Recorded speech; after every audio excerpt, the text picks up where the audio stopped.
te perguntar, presidente, como é que você encontra o cenário da indústria automobilística?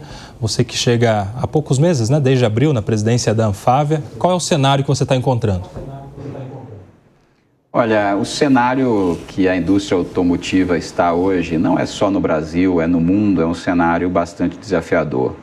Acho que hoje nós temos grandes tendências no Brasil e no mundo, que primeiro, né, uma nova onda de tecnologias de propulsão, os veículos elétricos chegando, hidrogênio, células de combustível, e isso tem causado uma grande disruptura no mercado e redefinido as formas de competição. Uma outra grande tendência que tem mexido com o mercado é a questão da autonomia veicular. O avanço tecnológico, da conectividade, da inteligência artificial tem feito com que os produtos, né, os automóveis, mesmo os ônibus, os caminhões, as máquinas, sejam cada vez mais inteligentes, por assim dizer. E isso gira em torno da sua autonomia, o quanto esses produtos conseguem interagir sozinhos com a infraestrutura, com os condutores ou sem condutores. Isso tem mexido muito, então é um cenário muito desafiador. E, por fim, eu diria que esse mercado tem também no mundo e no Brasil sido bastante confrontado com as questões relativas à propriedade, né, dos veículos. Quem é propriedade? Quem quer ter a propriedade do veículo ou não ter a propriedade? Uma série, né, de inovações surgiram, como, por exemplo, os carros compartilhados, né? Então, isso tudo tem ajudado na mobilidade, mas tem mexido com o setor automotivo no Brasil e no mundo. Então, é um cenário bastante desafiador e nós temos ainda a presença de novos entrantes também no mercado. Bem, você que está nos acompanhando, está vendo que o presidente Igor está lá em Brasília, nos nossos estúdios, lá ao lado do José Maria Trindade, por isso que estamos nesse cenário diferente hoje aqui. E, presidente, já que você falou dessa questão da tecnologia, dos desafios que você tem enfrentado neste ponto em específico, a gente já separa a primeira pergunta do Alex Rufo, que é apresentador aqui do Máquinas da Pan, comentarista também da Jovem Pan. Ele vai te fazer uma pergunta justamente nesse sentido. Alex Rufo. Bom, vamos lá, Igor. Desde a chegada dessa nova onda tecnológica da eletrificação e também, principalmente, das grandes green techs e novas marcas vindas da China, muito se falou sobre proteção da indústria local, da nossa indústria automotiva nacional. Como encontrar, então, uma solução para essa equação? Carros com pacotes tecnológicos e disruptivos com custo mais competitivo que os oferecidos no mercado nacional, sem deixar de incentivar a produção local de automóveis. Alex, muito obrigado pela pergunta. Ela é fundamental nesse contexto novo do mercado. Você vê que nós temos um mercado que desafia, né, a todo instante com inovações, sejam elas disruptivas ou inovações incrementais. Essa questão das tecnologias, das green techs que você comenta, elas vêm seguidas, né, de maior conectividade aliadas à propulsão. Nós temos sim, nos últimos anos, uma entrada maciça de novos concorrentes, sobretudo asiáticos. Hoje no Brasil, Alex, você tem pelo menos aí 10% dos veículos emplacados todos os meses, né, isso desde o ano passado, são dessas novas tecnologias. E esse número, ele é crescente, esse percentual vai crescendo.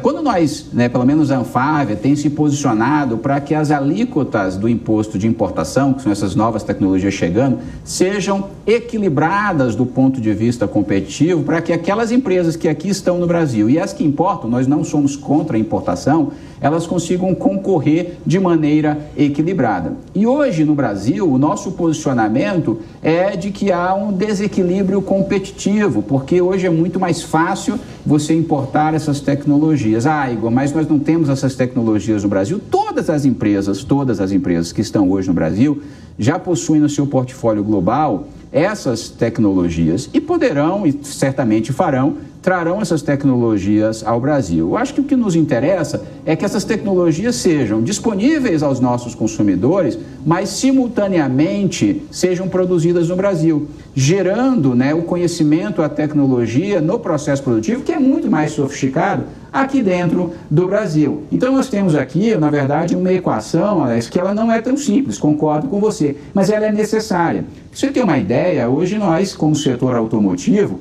empregamos aproximadamente 1.300.000 pessoas, né, direta e indiretamente. É uma cadeia muito longa, em 9 estados do país.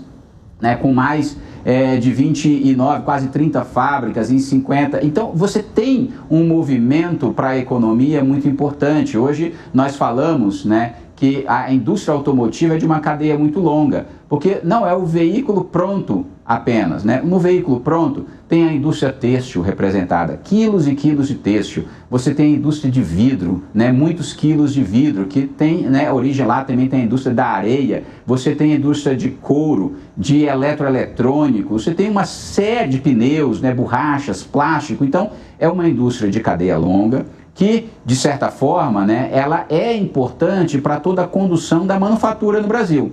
Essa independência da manufatura brasileira, a sofisticação da nossa manufatura, ela é super importante. Eu acho que a equação, né, para se resolver é: vamos dar igualdade ou equivalência competitiva para os produtos nacionais, para os produtos importados. E aí todos nós que estamos produzindo no país, com os encargos que existem no país, poderemos fazer essa dimensão, né, de tecnologia, conectividade e novas formas aqui para o nosso consumidor brasileiro. Presidente, a gente viu ali no seu breve currículo, na sua trajetória, que você tem essa formação em relações internacionais, né? Trazer essa tecnologia para a produção nacional não depende de uma cooperação internacional de tecnologia? Estou falando de acordos bilaterais ou em blocos que autorizem essa transferência de tecnologia. Como o Brasil está hoje em relação a esses acordos que poderiam possibilitar essa vinda de novas tecnologias para a indústria brasileira? O mercado automotivo, ele é tradicionalmente um mercado que depende da interação entre o público e o privado, porque não são produtos, em geral, que são comercializados livremente no mundo inteiro, à exceção de alguns mercados. Então, o Brasil tem acordos automotivos, por exemplo, com a Argentina, com a Colômbia, com o México, com países aqui da nossa região. Tem um acordo Mercosul, União Europeia também, que pode ser assinado ou não, que envolve o setor automotivo. Então, uma série de acordos que envolvem a troca de produtos. Mas nós temos aqui no Brasil, esse mercado ele é muito globalizado. Nós temos no Brasil uma base de empresas que são globais. Então, os projetos, né, de desenvolvimento, de inovação, essas tecnologias, elas são trocadas também entre matriz, né, e a sua unidade de negócio no Brasil. Então, eu poderia te dizer que nós temos, inclusive, empresas no Brasil que exportam, né, fazem design, exportam tecnologias desenvolvidas no Brasil para outros países. A gente tem cada vez mais uma conexão entre a produção local com a produção global.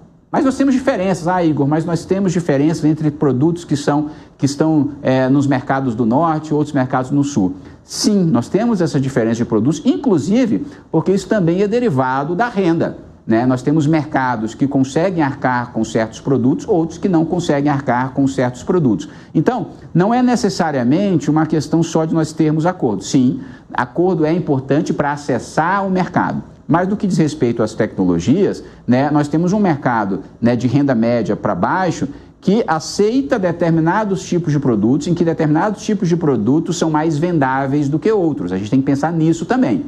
O carro, né, o automóvel, né, aquele de passeio que nós convivemos com mais frequência, sejam os caminhões, os ônibus ou mesmo as máquinas agrícolas, de hoje, elas são muito mais tecnológicas, com muito mais tecnologia embarcada do que há 10, 12, 13, 15 anos atrás. Isso é inegável, o que nós temos hoje no mercado brasileiro, que, de certa forma, a gente pode dizer assim, há diferenças, porque é uma diferença de acordo com a renda dos mercados, mas do ponto de vista da capacidade tecnológica e desenvolvimento, nós temos sim, nas nossas empresas, no mundo, né, essas mesmas tecnologias. Mas nós precisamos, na verdade, trabalhar muito forte com o governo para acessar outros mercados. Eu vou dar um número, né, que você fez essa menção a outros mercados, que é super importante.